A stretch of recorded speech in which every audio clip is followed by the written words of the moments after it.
नंदकेश्वर भगवान सनत कुमार जी से दिव्य श्री पुराण की कथा सुनाते हुए वर्णन कर रहे हैं।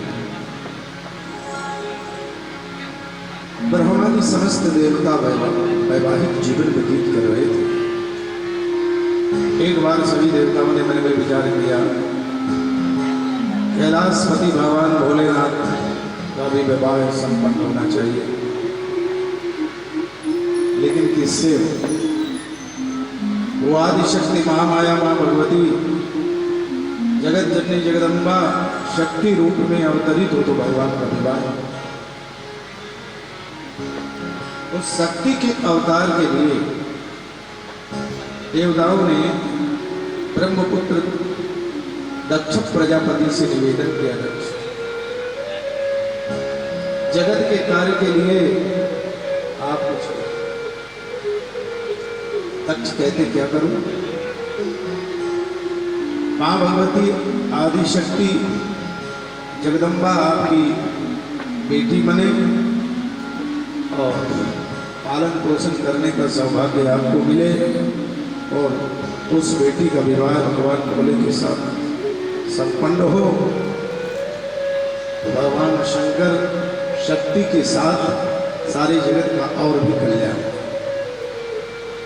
पर प्रजापति दक्ष ने इसे स्वीकार और दक्ष प्रजापति ने मां भगवती जगदम्बा की साधना के लिए हजारों वर्ष व्यतीत किए। 1-2 वर्ष नहीं, हजारों वर्ष व्यतीत। नवाड़ा मंत्र का जप करते थे, मां भगवती की साधना करते थे। पराम्बा जगदम्बा की साधना में मरणमय मूर्ति बना करके उनकी उपासना करते थे। मरणमय मूर्ति, मिट्टी की मूर्ति मां भगवती की भी पूजित होती है। आप लोग देखते हैं इसमें बहुधा बंगाल के लोग ज्यादा पूजा करते हैं मिट्टी की मूर्ति। मिट्टी की मूर्ति चाहे भगवान शंकर की हो चाहे मां भगवती, सद्य फल देने वाली, तुरंत फल देने वाली। प्रजापति दक्ष ने मां भगवती की आराधना कठोर तपस्या, और जब वो कठोर तपस्या से मां भगवती जगदम्बा प्रसन्न हुई, अष्टभुजी दुर्गा प्रकट हुई। प्रजापति दक्ष ने प्रार्थना की, हे जगत माता, हे जगत नियंत्री, इस नई जगत का पालन पोषण करने वाली जगदम्बे, मैंने आपकी आराधना की।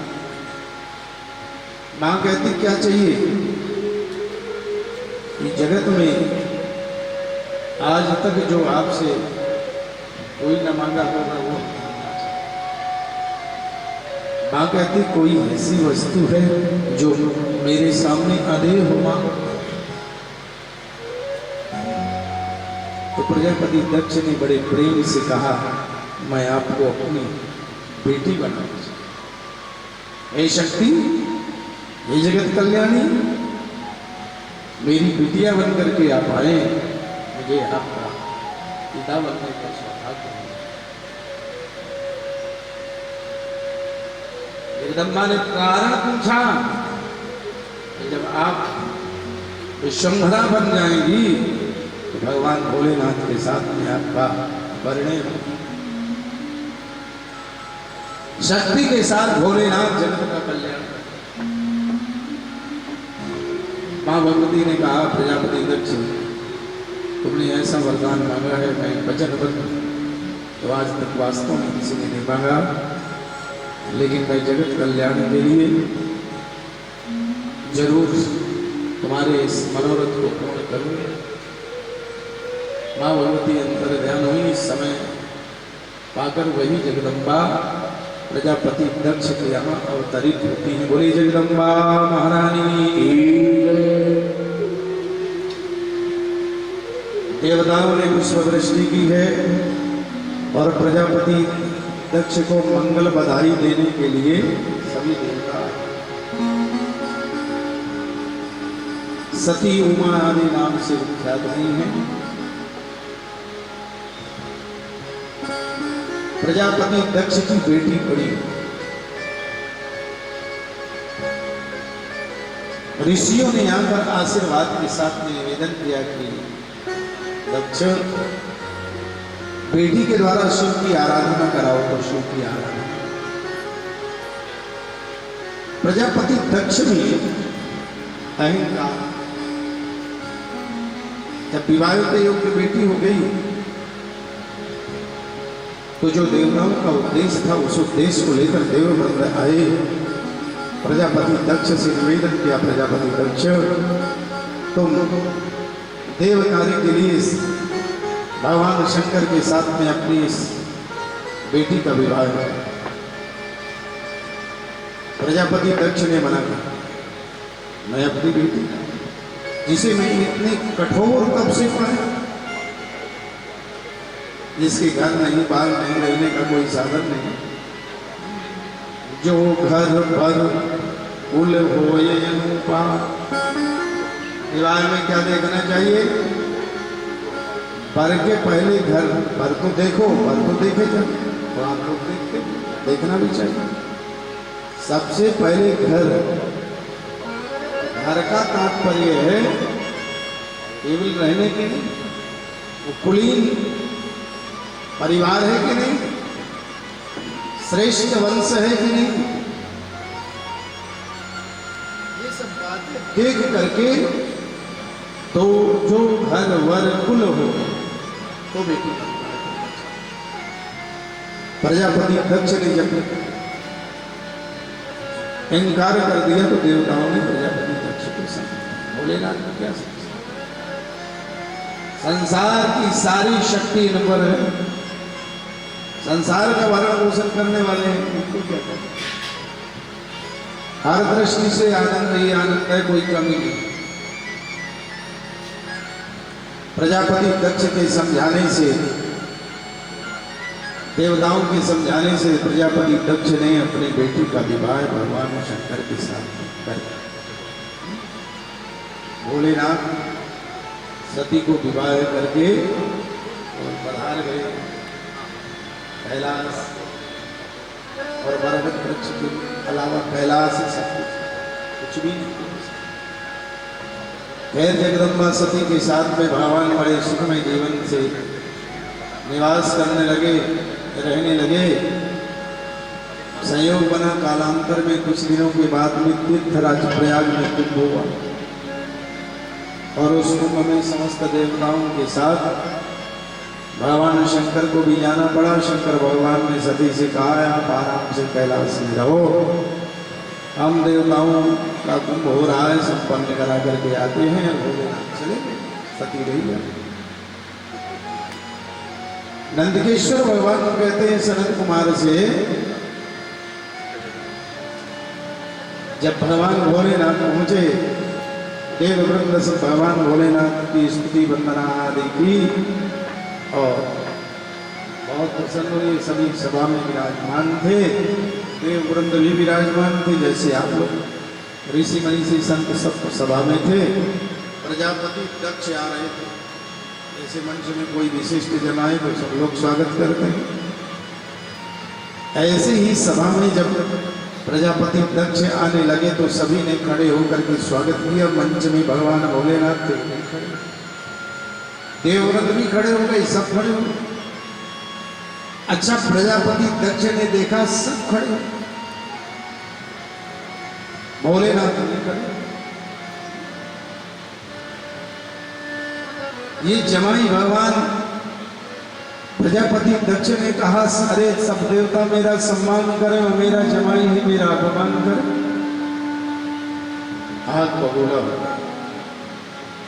प्रजापति दक्ष आकर के बैठे और संबोधन में नाराज होकर के प्रजापति दक्ष ने भरी सभा में भगवान भोलेनाथ का गौरव, ये शमशान में रहने वाले, मुंडों की माला पहनने वाले, भुजंग भूषणधारी, जिसको समाज का कोई ज्ञान न हो।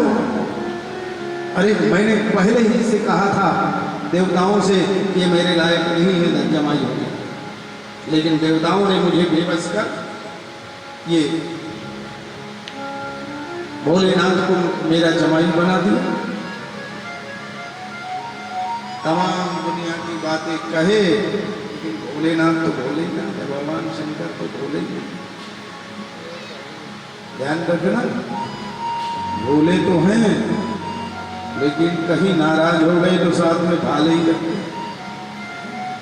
तुरंत पिरोतेंगे बाल।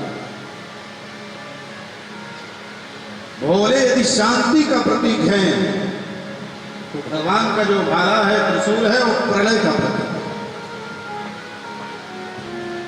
और भगवान न करे, भगवान शंकर का कभी प्रलयकारी त्रिशूल और कहीं त्रिशूल उठ गया,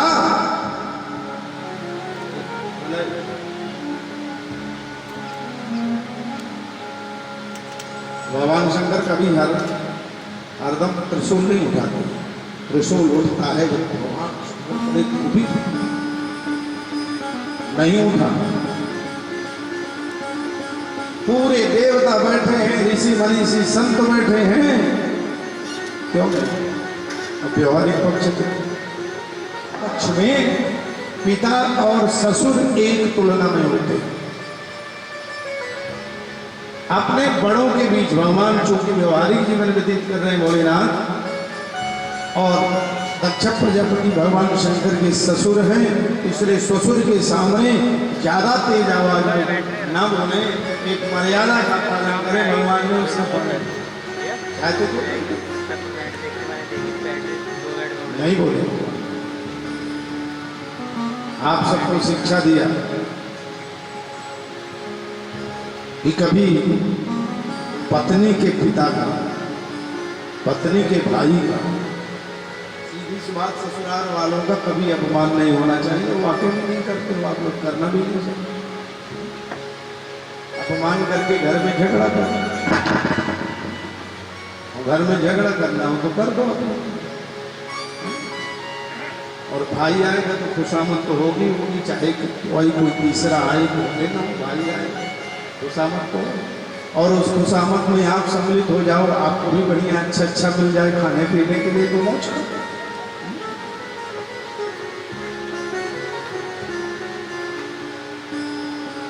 आप अकेले रसोई में खाओ तो एक आध सब्जी मिल जाए, कुछ मिल जाए, भले अलग, लेकिन भाई आएगा तो मौज होगी, और उस मौज के साथ सम्मिलित रहना चाहिए, विरोध नहीं करना चाहिए। ये शिवाज्ञा, शिव का आदेश। घर में प्रसन्न जैसे रहे सब लोग वैसे करना चाहिए, और पत्नी को तो कभी नाराज करना ही नहीं चाहिए। लक्ष्मी, हनुमान जी महाराज सीता जी के पास में पहुंच गए, तो सीता जी अपने मांग में सिंदूर भर रही थी। तो हनुमान जी को क्या पता, हनुमान जी ने कहा कि सीते माँ, तुम ये मांग में क्या कर रहे हो? तो जानकी जी ने कहा, अरे हनुमान तुम्हें क्या लेना देना है? नहीं हनुमान तो अकेले नहीं, माँ तो बताना ही पड़ेगा। तो जानकी जी कहती हैं, जेहि बेश प्रीतम प्यारे रिझे, ओही बेश से नित्य रिझई को भलो।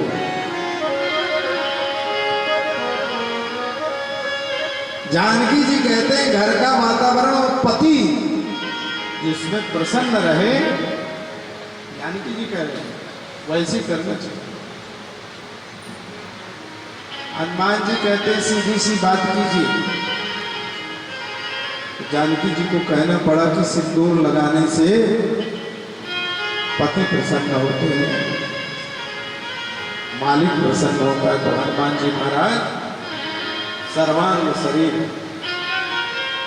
यदि एक लकीर लगाने से प्रसन्न होते हैं तो मैं सर्वांग में लगाता हूँ।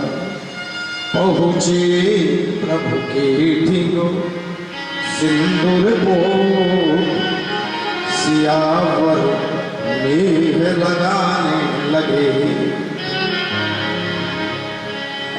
जब सर्वांग सिंदूर लेपित श्री हनुमान जी महाराज पहुंचे